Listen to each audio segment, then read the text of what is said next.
The other kind of breakthrough was realizing the financial piece and like the fact that you really can take advantage of crypto on-chain rails, where if people are paying in, they can also get paid out. And so there becomes this whole kind of incentive loop. But it also solves a lot of the botting problems that we've traditionally seen in Web 2. For the same reason a blockchain, operates by having people pay in to get paid out to prevent botting, because that actually like that financial piece is what prevents or disincentivizes people from just mass spamming the platform.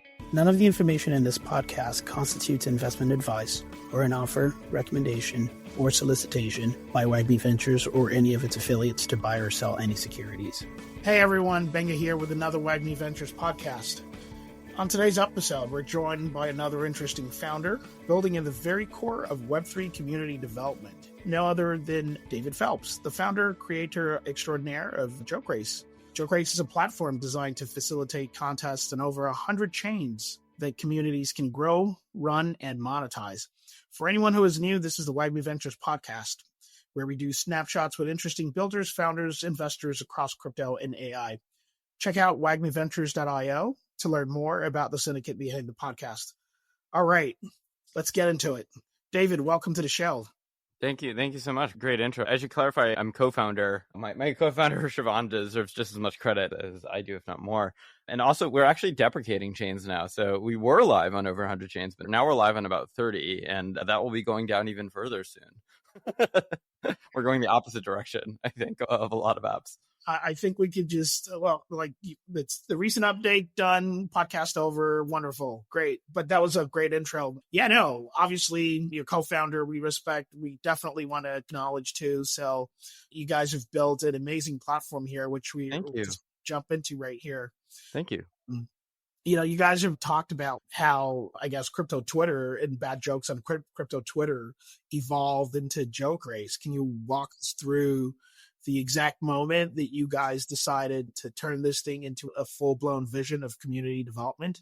Yeah, there is a kind of no exact moment, because every week you kind of take stock of what's working and not working and retool a little bit, I think, to try to meet people where they are. And I would say that's one of the hardest things about being a founder is you need to have a vision that you stick with. Like these companies that pivot every year, my God, like they're always going to be screwed because they have no vision beyond the present moment. On the other hand, I think you also have a lot of founders and apps and companies where they have such a strict vision that they refuse to accommodate what's going on. So this is a long evolution of what I would say is a basic primitive, which is contests where people can submit entries and then vote on their favorite entries.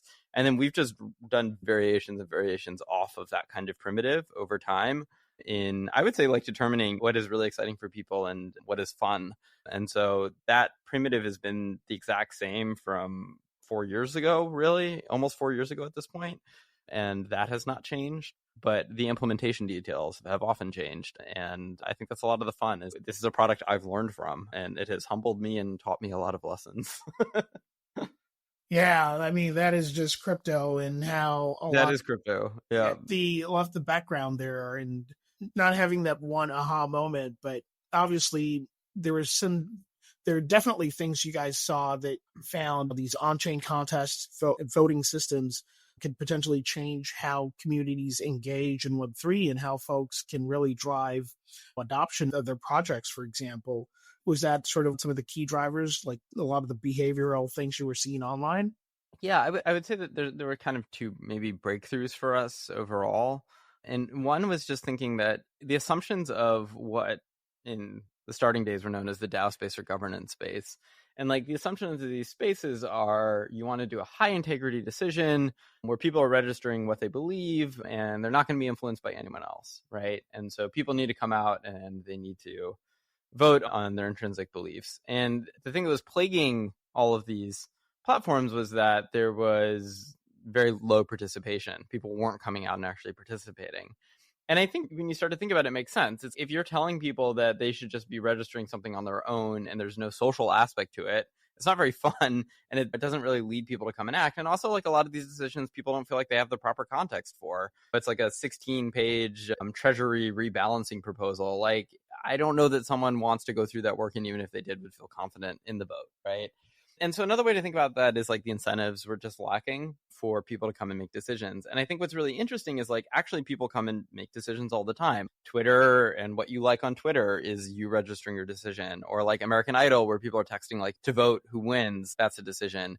Crypto the Game, I think, is another example where it's like people are voting who to eliminate every night. And then they love voting and they come in. And actually, that's a really interesting example because if an entire team did not participate in voting each other off every night, they all would win. So low participation actually would help them. And yet they participate in the voting anyway, right? Because there's fear involved. And so it was thinking like, okay, what are the social incentives here that are actually going to get people excited? And my thought was if instead of trying to build a community as a monolith where everyone comes together to do something, you actually break it into subgroups and they're competing with each other.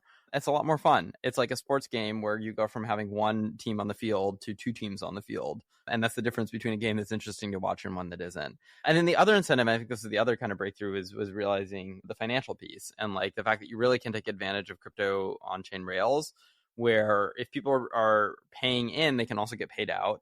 And so there becomes this whole kind of incentive loop, but it also solves a lot of the botting problems that we've traditionally seen in Web 2. For the same reason a blockchain operates by having people pay in to get paid out to prevent botting, because that actually like that financial piece is what prevents or disincentivizes people from just mass spamming the platform. Hey everybody, quick thing here. We're excited to announce WAGMI Advisory, your home for all things fundraising, hiring, and partnerships. This is all about supercharging your project with the WAGMI network, consisting of over 20,000 executives, investors, and builders in crypto, all ready to come alongside your project to help it succeed. Get in touch at team@wagmiventures.io to learn more and figure out if WAGMI Advisory is the right fit for your project. Let's get back to the show. Interesting. You touched on decision-making and voting and making it social there. So JokeRace gamifies a lot of the governance and the decision-making, community decision-making piece. How do you balance making it fun, which is where engagement comes from, and ensuring it's still a serious tool for DAOs and Web3 projects? Oh, it's not a serious tool for DAOs and Web3 projects. That's the answer.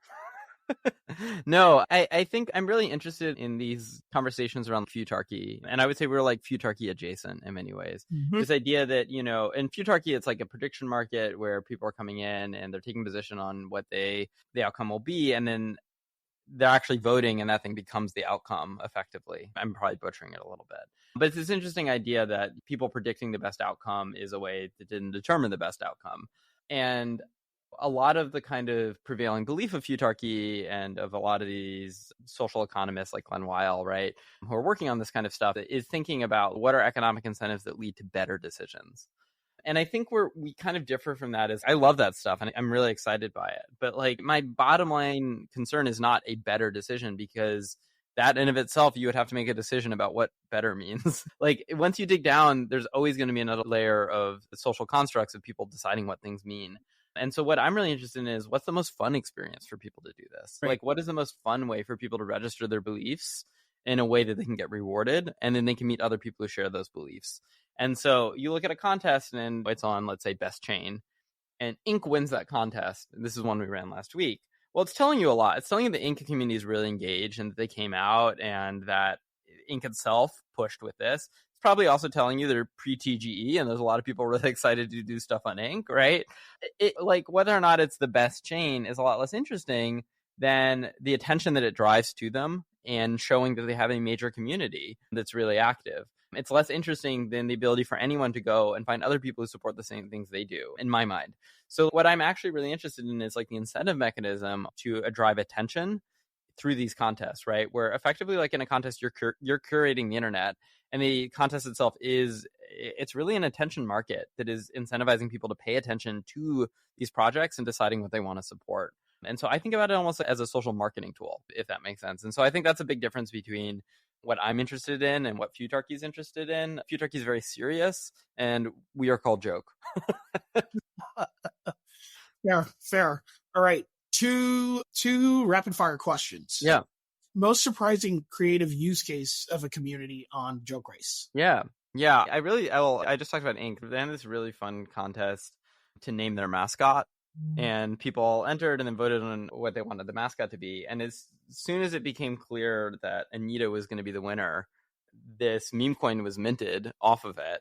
And then that immediately 100x, and it became like kind of the top meme coin on Inc. And that was really cool because they had the social consensus from the contest to know that it was going to be popular, right? Like the social consensus by the time the meme coin was created already showed that this was going to be successful. So it's kind of fun because like JokeRace actually became in some ways like a meme coin launchpad, in which by having people vote, you built in the social consensus for the thing to be successful ahead of time, in knowing that this is something that community was going to support, while also potentially letting them earn as well through the contest itself.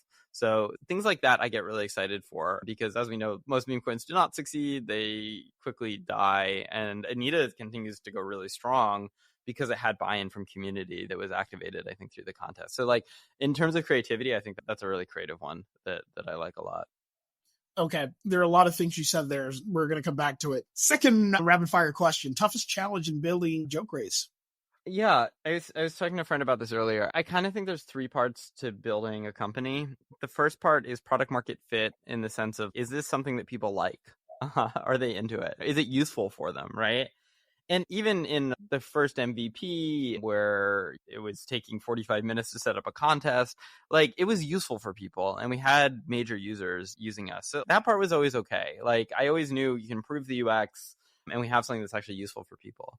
The second piece, I think, is then, okay, you have something that people like and is useful. Can you make money, right? That's very different from the question of like actually building something people like. Can you make money from it? And I think our really big breakthrough was with Vote and Earn V2, which we launched just over a month and 3 days ago. And it's already done about $160,000 in volume since we launched it. 1/4 of that, or over 1/4 of that, almost $50,000 was a single contest yesterday. So it's accelerating, which is really nice. And Vote and Earn V2 is like you buy up votes, your money goes into a rewards pool, and then you can claim rewards if you vote for the winner. And it's on a price curve, so it incentivizes you to vote with conviction early. And that's kind of been the game changer, I think, for us in terms of the second piece, which is revenue. Now comes the third piece, which is really scaling, right? It's like, how big can we grow this? How many people can we reach? And that probably will be our biggest challenge. But I would say to date, it really took, I think, even me a long time to understand that product market fit means two things. And getting people to really like you and have something that's useful for them is very different from building something that actually generates revenue and significant revenue. And so that's always, I think, in some ways, the hardest piece for building anything.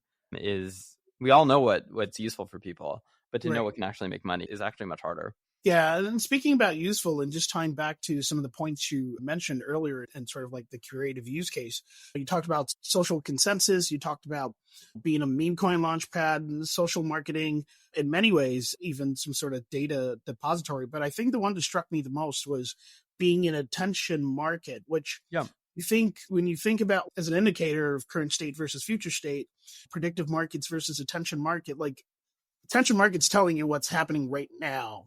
And this can be actually a very powerful tool as we sort of continue to build and evolve in the space. So I know this is pretty interesting, but I just wanted to point that fact out before jumping to my next question here, which is a bit of a deep dive, but cool. With your kind of platform, like you've got to have a ton of anti-bot measures and on-chain data storage that are sort of like key features to the platform.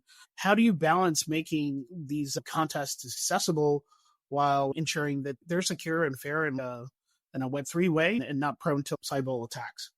Yeah, we're not Sybilable because I would actually say we operate by the same principle that a blockchain does. The way a blockchain prevents bots generally is that it makes people pay in. They have to have a stake. And so if you're going to divide up your stake among 100 accounts versus consolidating it to one account, you get nothing. There's no benefit, right? And so it prevents bots from just coming in. You can't whip up 100 fake accounts and go validate transactions on a blockchain because you actually have to put financial stake down, right? And we follow the exact same principle of that. If you are thinking about a leaderboard on Product Hunt, it's like Product Hunt has to invest a lot in anti-bots, right? Because anyone can whip up an account and go vote for free on favorite projects in Product Hunt, and then those things are immediately botted. Look at Twitter and what an absolute mess Twitter is because anyone can come and like something. And so it's just been totally botted, right? Crypto actually is an anti-bot technology at its core. Like that is what a blockchain is, an anti-bot technology. And that's how it works. And so the beautiful thing about being able to have people buy up votes is, one, it creates an actual financial incentive for them, and so they can come and earn. It's a revenue model. But two, it's anti-bot. And so we don't need to implement proof of humanity or KYC or any of these things, because there literally is no incentive for you to bot this. And if you tried, you wouldn't get anything for it. Like, there would be no difference in the outcome of a contest either. So that's something I'm really proud of. And then I think our guiding principle from day one has been be fully on chain. Like, if you can ever be on chain with something, be on chain with it, because Ethereum is the universal computer. It's the world computer. It is alive, and you can use that to transact. That handles transactions of the money, handles the full records of all the contests. So there's a couple places we're not fully on chain. If you upload an image, we're storing that to Imager, for example. But other than that, like, it's pretty fully on chain, and like, literally the blockchain is our computer, and that is and our server effectively in some ways. So yeah, we use Cloudflare and we use Imager, and we have Vercel as a backup. But overall, being on chain as much as possible is a guiding principle. Yeah, that's where it's completely verifiable, trust, and exactly who's backing what and where it's coming from. Okay, so just thinking, what is the most hilarious feature you secretly wanted to add to JokeRace? Or maybe it might show up, who knows? But is there any feature that you're planning to add that you think might make it even more interesting? I wrote a piece about a year ago called the social app thesis. And basically what I try to argue is crypto apps and crypto protocols need to own users on the front end. Anything that's not on the front end can be forked quite easily. And so getting people to your front end is really important. And so social is a big piece of this. And I think Pump Fund has kind of focused on this. Sometimes it's worked really well, sometimes it does not, as in the case of live streams. But really thinking about how can people form teams and meet other people, share their interests, like social stuff. That's a long ways away for us, I think. It's not immediate priority with a lot of the fun stuff we have. But even, I think I can give away something we're working on right now, which is just visualizations of price curves. So we launched these price curves, and now I think it's going to be a lot more fun to be able to come in and actually see where you can land, right? In terms of like at what moment you want to buy votes for what level. And so like a lot of UX stuff now is just focused on education. It's a complex mechanism, and just helping people to understand it is, maybe that's actually the answer to the previous question. That's our toughest battle. Interesting. This is all pretty cool. And where do you see JokeRace evolving in the next 5 years? Good question. I think we've done one thing really well since day one, and that is to build contests for anyone to come and submit entries and vote on entries. And so the only thing I can say with certainty is my great hope is that we are the tool to do that 5 years from now.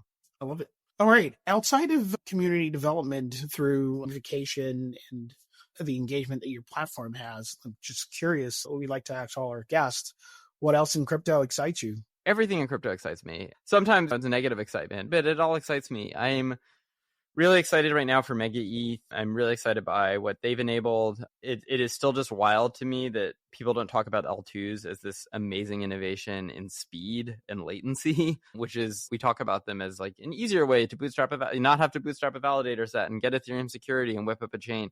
But like, it is a massive game changer for latency. And so the kind of apps that are possible there have not been possible before. So I'm really excited for that. And I'm really excited for privacy. Like, I'm really excited for, honestly, ZK proofs and what they can do. I think one, on scale, and that's still something we haven't quite seen yet, but I think we will starting end of year, especially with stuff like Boundless, like that you really will be able to have ZK proofs that can attest to previous transactions, bundle them together, and then not make you have to basically re-verify all of those transactions. And so it saves on speed and cost.